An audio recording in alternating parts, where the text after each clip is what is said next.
We've seen this wave of very successful shows that have diverse casts, whether it's Blackish or it's Empire. And how much pressure do all of you feel now to populate your rooms with diverse writers, and also the pressure to cast actors who aren't white? What's very interesting, and this is one of those great stories that no one believes, but is true nonetheless, which is we finished writing the first season of The Leftovers sometime around September of last year and started talking about the new season in October.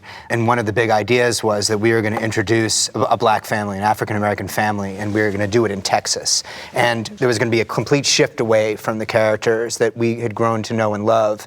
And the question becomes why? Like, why are you doing that? And then the second season would be about integrating the ideas from the first season into this sort of new spectrum. And HBO, loved the idea, and we were super excited about it. And then Empire happened. And then suddenly it almost made us cut bait on the idea because it felt like, oh, now we're just basically jumping on the bandwagon. It's time. Everybody's ready to feel better. Not the remnant. At last, the chief speaks. I would have said something sooner, but I was so riveted.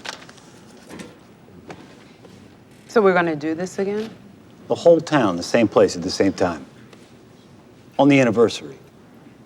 The Leftovers was built in a very white sort of suburban enclave and had what I would affectionately refer to as white people problems. We had some excellent actors, excellent black actors on the show in the first season, but I wouldn't describe them as central in the way that these new characters are going to be. But ultimately, once you start talking about that, once you start kind of saying like, oh, but people are going to think this, and you're like, but we were excited about it because it was best for the story.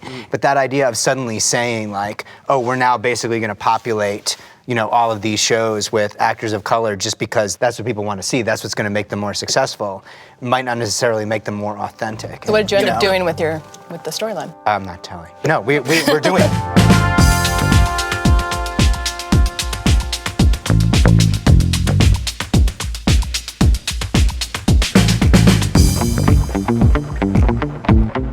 I think that there's something very interesting about our jobs, which is, I consider myself a writer. Like, that's what I feel like, and I became a producer as a result of that. And I am also emotionally tuned to this idea of feeling like I need to have this unanimous agreement amongst my creative collaborators that an idea is great.